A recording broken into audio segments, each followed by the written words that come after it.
This week was Tyler Robinson's preliminary hearing where he is being accused of being the lone gunman in the murder of Charlie Kirk. I'm going to go through the new evidence that was revealed in this hearing, and it is shocking.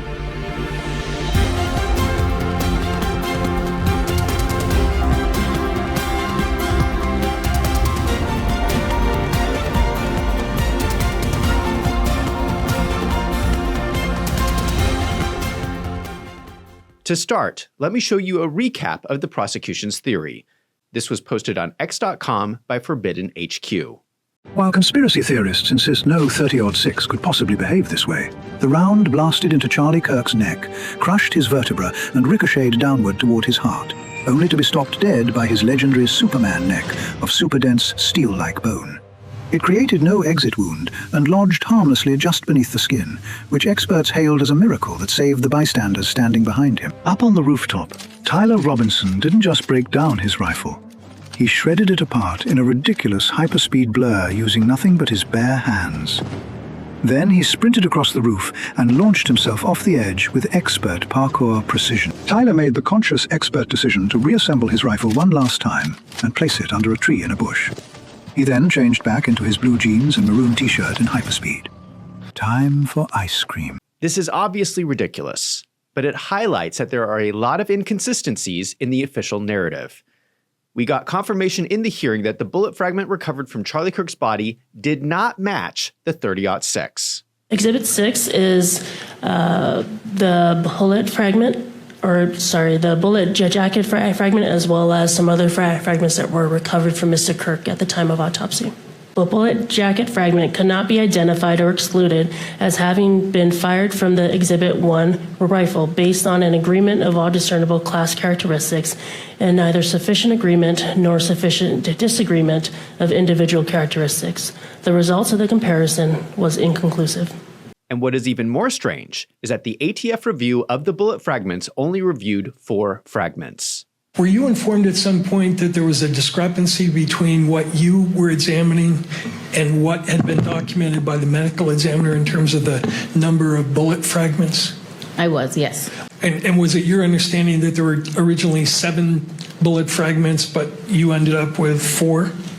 I was alerted that there was potentially 7 fragments from the medical examiner in a photo just a few months ago. We know that 7 fragments were removed from Charlie Kirk's body. What happened to the missing 3 fragments? It seems very suspicious that the bullet evidence is just missing. After hearing all the new evidence presented by the prosecution, I'm even more convinced that Tyler Robinson is innocent. We have been told over and over again that we will see more evidence in the courtroom that will prove that Tyler Robinson did it. That is not what we saw this week. There was a lot of new evidence that came out, but instead of being convincing evidence, it just raised more questions. Let me give you a good example. You probably remember seeing this photograph. The FBI said this was Tyler Robinson walking up the stairs. If you watch my videos, you know I never believed this was Tyler Robinson. I don't even think this looks like Tyler Robinson. The prosecution showed the videos this still frame came from. Here we see the individual walking into the parking structure. Just from this image, I can tell you that whoever this person is, they are way taller than Tyler Robinson. The average height of a man in the United States is 5 foot 9 inches. This is important because that is how they decide where to put the hand railings on stairs. Now I'm 5 foot 10. I'm pretty average height. Tyler Robinson is also 5 foot 10. I am the same height as Tyler Robinson. That is why this is so obvious to me. If I go stand next to a handrail at some staircase, the handrail is right at the middle of my butt. So if I wanted to sit on top of the handrail, I would have to hop up to actually sit on the rail. I would have to do a little jump. All this person has to do is lean back a little bit, and he is sitting on the rail. I think this person is 6 foot 2. I think this video proves whoever this is that it is not Tyler Robinson. Let me go through the whole sequence, and I'm going to go through this quickly.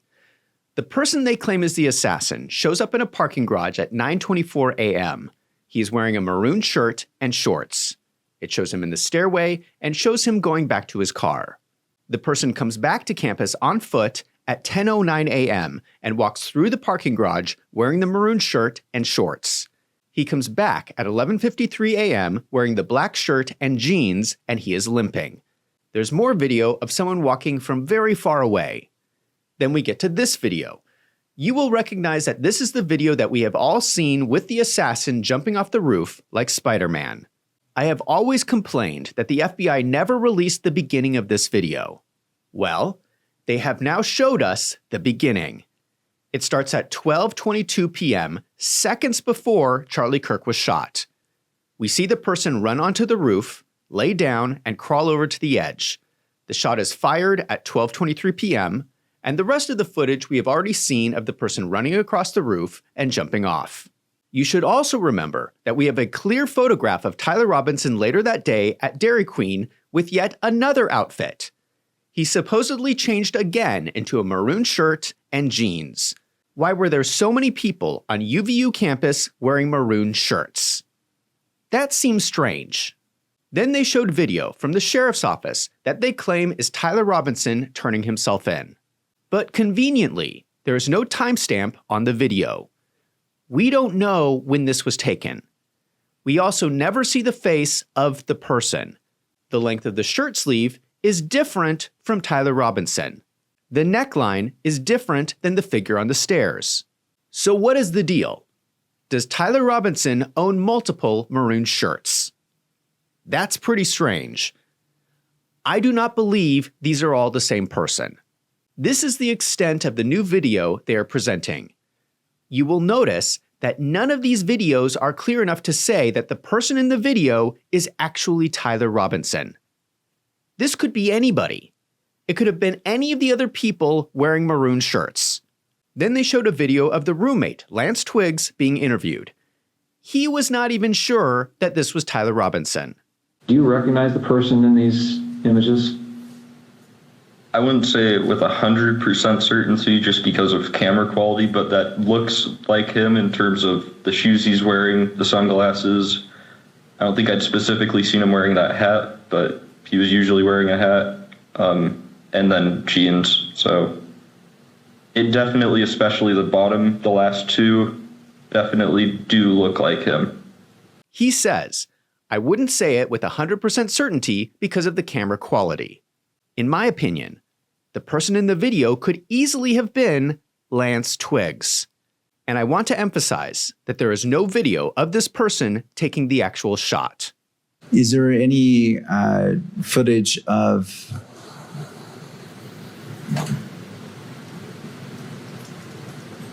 the alleged shooting? There is not, Judge. Okay, I just wanted to clarify that. The only thing the police have connecting the person in the video to Tyler Robinson is they claim that the car he drove into the parking garage, a Dodge Challenger, a pretty common car, fits the description of a car driven by Tyler Robinson. And what leads you to believe that this particular vehicle belongs to Mr. Robinson? Information that was provided regards to driver's license and Department of Motor Vehicle records. The vehicle fits the description of a vehicle owned by Mr. Robinson. This is a very bizarre response from the police. Parking garages usually have cameras that capture the license plate of every car that drives in. Why didn't the police say the license number connected the car to Tyler Robinson? Did they leave that detail out because it does not match? The prosecution's only connection that the figure in the video is actually Tyler Robinson is that the car looks similar. That is not a very convincing piece of evidence. The bigger problem is that we know what Tyler Robinson's car looks like because the police searched it. And if we compare the images, the car in the parking garage looks different. It has a different front bumper and a different exhaust system. It looks to me like these are clearly two different cars. So I will ask again, why did the police not mention the license plate number? Let us go back to the full video of the roof. It raises even more questions. The story we were told is that they found a screwdriver on the roof where the shot was taken, and they are alleging that Tyler Robinson used the screwdriver to put the gun together. That is absolutely not what the video shows. The figure on the roof runs to the edge, lays down, the shot happens, and the figure runs off. He was not up there putting the gun together with a screwdriver. In fact, we cannot tell if they shot the gun at all. But if they did shoot, they clearly would have had to screw the gun together somewhere else, like in the stairway up to the roof. If that is the case, why would they bring a screwdriver they don't need anymore with them on the roof and then leave it conveniently for people to find and then leave? The screwdriver makes no sense. What is even more suspicious is the testimony from Officer Bagley. Do you recognize what that is? I do. And what is that? That's a picture of the screwdriver that I saw that day on top of the rooftop of the Losi building. Okay. And that's how it appeared on the roof that day? Yes. Is that a fair and accurate portrayal of the screwdriver you observed and found that day? Yes. This is a senior police officer that has been on the job for 5 months. He's been a police officer for 26 years, but conveniently started working at this location 5 months prior to the assassination. This police officer was the first on the crime scene on the roof and the person that found the screwdriver. All right, your body cam footage that I reviewed appears to end while you're still on the roof. Do you know why that is? I think the battery went dead. It was just right at that moment. Okay. And do you know, did you ever turn it back on that day or go get it, I don't know, what do you have to do, charge it or stick a new battery in it? I don't even know. Usually dock it, but no, I didn't go back. It was too chaotic running around.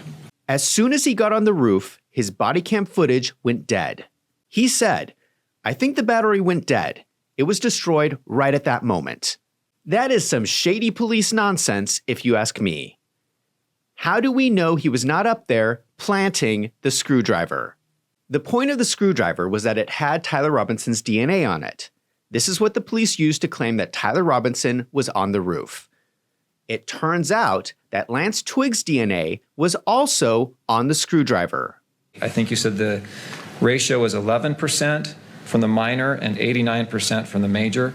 Is that Twiggs being the 11% and Robinson being the 89%? Yes, Twiggs better aligned with that 11% contributor, and Mr. Robinson better aligned with that 79% contributor. The DNA on the screwdriver was Tyler Robinson at 89% to Lance Twiggs at 11%. The furry gay roommate's DNA was also on the screwdriver. Why couldn't Lance Twiggs have been the guy on the roof? And the DNA on the towel that was wrapped around the gun also had Lance Twiggs' DNA on it. I think it is pretty interesting that Lance Twiggs' DNA seems to be everywhere. There was another shocking development about the video they showed. While they were explaining the video, they said this. All right, where does he go from there? He heads out of the parking garage on foot into the campus and actually goes to the quad area of the campus. At that time, he makes contact with some representatives from TPUSA. The police is saying that the assassin arrives on campus at 9:24 a.m. and goes and meets with someone who works for Turning Point USA. For them to say that, they most likely have security footage of this meeting.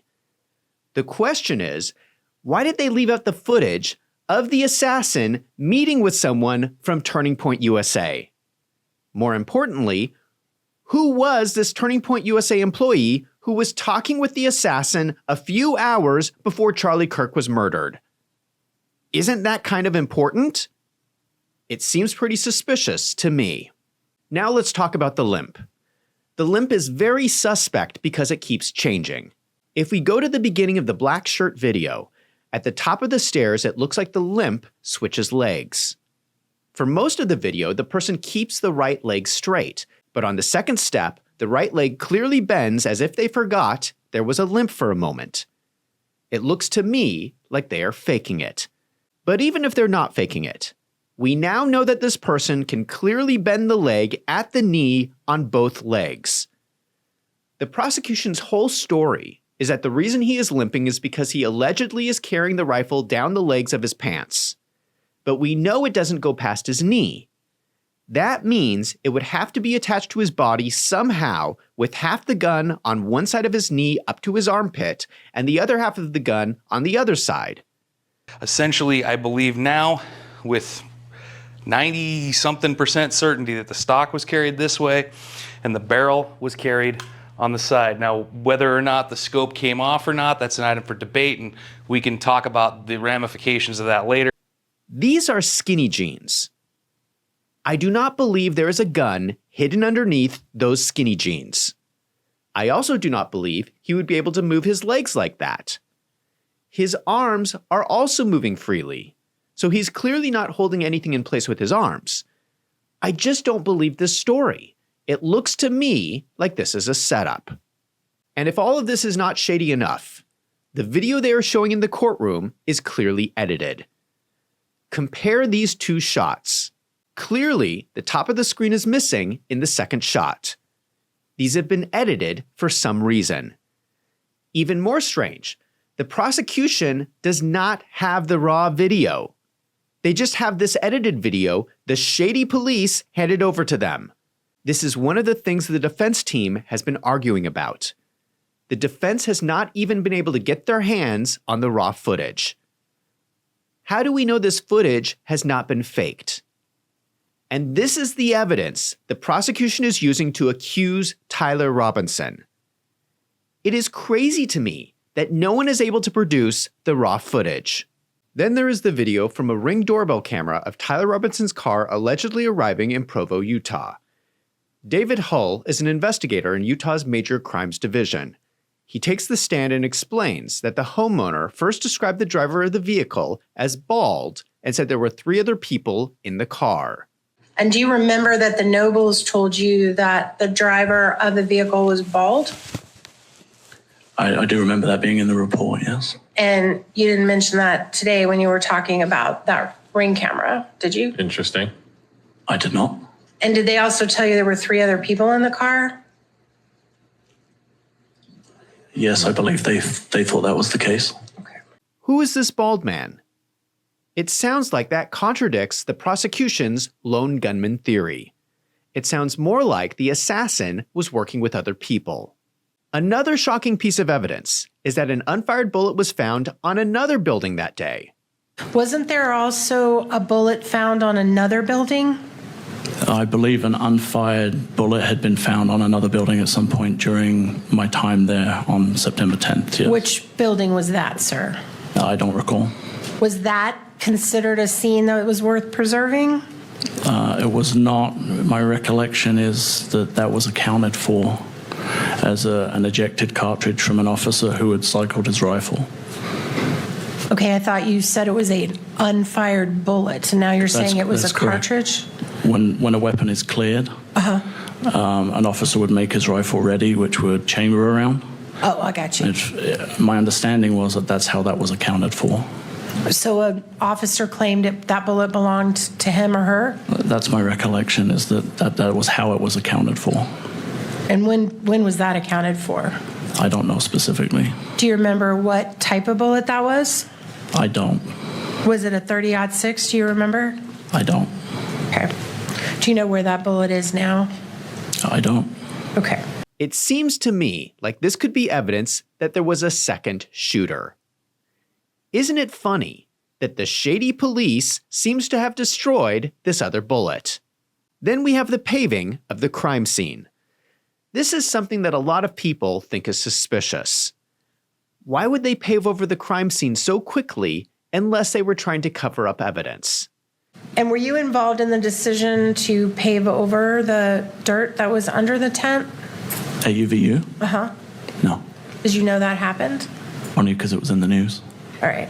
But you don't know when or who ordered that? Nope. You are telling me the agent in charge has no idea why the crime scene was paved over. I find that hard to believe. Now, I do want to play the video clip of the roommate Lance Twiggs saying that Tyler Robinson admitted that he murdered Charlie Kirk. Keep in mind, this is just a short clip, and they did not allow the defense to question Lance Twiggs. First, what's your name? Full name with middle name or just first and last? First and last is fine. Okay, my name is Lance Twiggs. So he acted erratically. Was he pacing? Was he just sitting down, relaxing? No, he was walking around a lot. Right, and that's within the home? Mm-hmm. And did he talk about what he had done?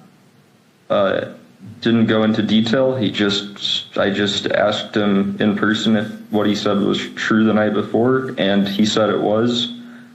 I started crying a little bit and said he wishes he hadn't done it, and then kept going around and just doing stuff, I think, to keep himself busy or distracted or something.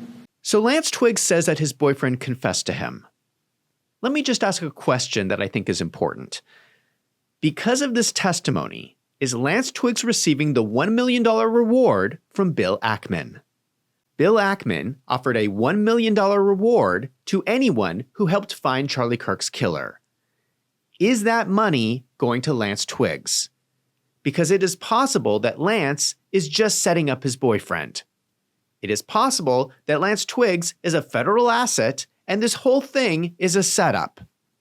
I think it is extremely suspicious that Lance Twiggs never took the stand and the defense never had an opportunity to question him.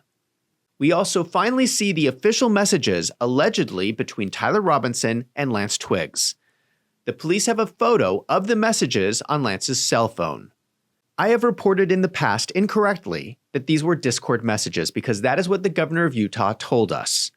Now we know that is not true. These are cell phone text messages. But for some reason, the only evidence we have is these photographs of the messages. We don't have Lance Twiggs' cell phone. We don't have Tyler Robinson's cell phone. We don't have the metadata of the messages. To use a photograph is a very strange way to present evidence of text messages in court. And it sure seems strange that the damage on the screen of Lance Twiggs' cell phone just happens to be a perfect circle exactly over the time display, so we have no confirmation when this photo was taken. We now also have the timestamp of the messages. A little more than halfway down where it begins Wednesday, 11 p.m. Will you start reading underneath that? These messages were sent at 11 o'clock p.m. the day of the murder, 11 hours after the shot was fired at 12:23 p.m. The way that timestamps work is it only updates the time if there's a long pause between the messages. It would have at least displayed the time when it rolled over to the next day an hour later. So this was a rapid-fire conversation with no significant pauses between responses. This is not what I expected. I think everyone believed that these two people were messaging back and forth over a period of 2 days. That is not what happened. The prosecution is alleging Tyler Robinson murdered Charlie Kirk because of his love for his boyfriend. He does not talk to Lance Twiggs about it until 11 hours after the murder, and then they have the entire conversation in a short time period, and then he never contacts him again. I find that extremely difficult to believe. That doesn't sound like how people communicate. What it sounds like to me was that this was a scripted conversation and all the text messages were fake. Then they accidentally revealed the confession note at the hearing. This was the letter allegedly left under the keyboard. If you look at all the comments on social media, everyone is shocked at how messy this handwriting is. But what is even more surprising is that the handwriting of the note looks exactly like the handwriting we have seen from Lance Twiggs' journals. Look at these letters. They look exactly the same. It looks to me like Lance Twiggs wrote Tyler Robinson's confession note. And of course, the note was burned, so now all we have is the photograph. Just so you know, Lance Twiggs was given immunity, so he can never be prosecuted for anything related to Charlie Kirk's murder. Then we have the gun. The police produced the image of where they found the gun wrapped with a towel with the DNA on it, and the gun by itself. I want to remind you that Candace Owens has reported in detail how the police searched the area where the gun was found. Well, interestingly enough, before that gun was found, that area had already been searched.